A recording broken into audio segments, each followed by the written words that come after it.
Backlog हो गया है मैम, या पता नहीं सबकी अपनी अलग अलग प्रॉब्लम होगी, टेस्ट नहीं दे पा रहे, रिवीजन नहीं कर पा रहे हैं, 12th का सिलेबस स्टार्ट हो गया है, आधा मिड में आ गया है, ऐसा लग रहा है हमारी कोई प्रिपरेशन नहीं हुई है, एक्सेट्रा एक्सेट्रा एक्सेट्रा, बहुत सारी तुम्हें अभी प्रेशर भी फील हो रहा होगा। I can completely understand that. आप कोई भी एग्जाम देते हैं या किसी भी चीज की तैयारी करते हैं जिसमें आप अपना इतना 1 साल दे रहे होते हैं, 1-1.5 साल, 2 साल, 3 साल दे रहे होते हैं, तो ऑब्वियस सी बात है जब वो एग्जाम पास आता है तो बहुत ही लाजमी है, कोई भी इंसान वो प्रेशर फील करता है बेटा।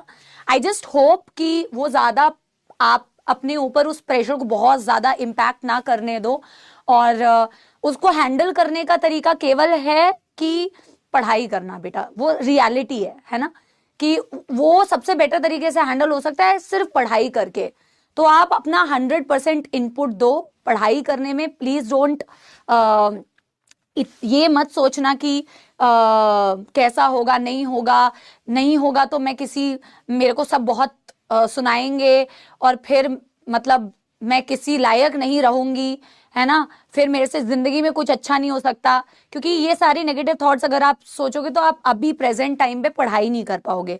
सच्चाई बता रही हूँ बेटा, इवेंचुअली सारी चीजें हो जाती है बेटा, इवेंचुअली। सच में मुझे मालूम है कि बहुत सारे बच्चे ये विश्वास नहीं कर पाएंगे और ये एक्सेप्ट नहीं कर पाएंगे। वो कहेंगे कि मैम अभी आप स्टेबल हो गए हो ना, इसलिए आपको ऐसा लग रहा है ना, इसलिए आप ये सब बोल पा रहे हो। बट मैं तुम्हें इसलिए बोल पा रही हूँ because I have been through that, I have seen people in my life, I have also seen downfalls बेटा, एंड इट्स नॉट लाइक कि अभी मेरे लाइफ में प्रॉब्लम्स नहीं है, ठीक है।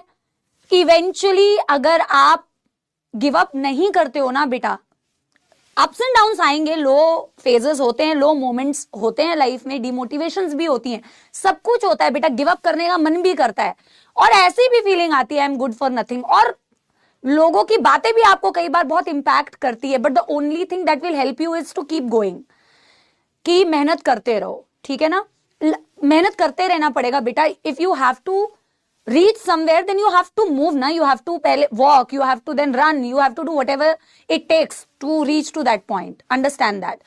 and I'm telling you बेटा, सच बता रही हूं मैं, genuinely बता रही हूं बेटा, आप अगर अच्छी मेहनत करते हो, अगर आप मेहनती बच्चा हो, अगर आप मेहनती व्यक्ति हो, इवेंचुअली सारी चीजें हो जाती है। और कई बारी जो आपने सोचा होता है ना बेटा, कई बारी जो आपने सोचा होता है उससे बहुत अच्छी होती है। आई एम टेलिंग यू, कई बार हम लोग हम सोच भी नहीं पाते हैं कि हम उतना अच्छा सोच ही नहीं पाते अपने लिए, बट लाइफ में उससे अच्छा हो जाता है।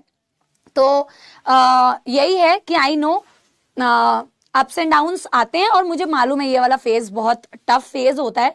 एग्जाम पास आता है, प्रेशराइज फील होता है और ऐसा लगता है कि पिछले साल जो हुआ कहीं वो चीजें वापस ना हो जाए। But I am just telling you कि ये थॉट्स आएंगे, but don't let these thoughts over power you. मैं सिर्फ इतना कह रही हूँ, और मैं सिर्फ इतना भी कह रही हूँ साथ में कि एक ही ऑप्शन है बेटा तुम्हारे पास, वो है मेहनत करना। प्लीज आप पढ़ाई कर सकते हो, अपने आप से तो शिकायत बेटा, अपने मतलब कल को जब तुम्हें अपने आप से पूछना हो कि तुमने करा था या नहीं करा था, भाई अंदर से तो तुम्हें सच्चाई मालूम होगी कि तुमने काम चोरी की थी कि तुमने मेहनत की थी, ठीक है।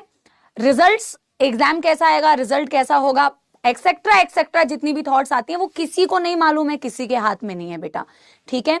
अभी तुम्हारे हाथ में करंटली जो चीज है वो है कि तुम्हारे सामने किताब रखी है, तुम्हारे सामने लेक्चर्स चल रहे हैं और तुम्हें एक ही चीज करनी है, पढ़ाई। अभी तुम्हारी एकेडमिक्स का बहुत इंपॉर्टेंट क्रूशियल ईयर्स चल रहे हैं, तो तुम्हें अपना 100% देना है, अपने आप से शिकायत नहीं होनी चाहिए।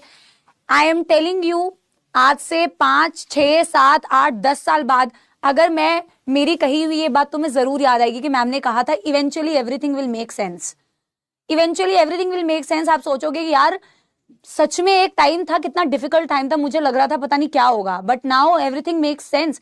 एंड उसके बाद भी आपको हर दिन मेहनत करनी पड़ेगी, उसके बाद भी तुम्हारे लाइफ में प्रॉब्लम्स आएंगी, उसके बाद में भी डिफिकल्टीज आएंगी, उसके बाद में भी बेटा लो पॉइंट्स आएंगे, उसके बाद में भी ऐसा लगेगा कोई और तुमसे अच्छा है, उसके बाद में तुम्हें ऐसा लगेगा कि ये लोग मेरे को ताने मार रहे हैं। तो it's a part of life, and how do you deal with it, you have to keep going. आप एक्सेप्ट करो और आप मेहनत करो।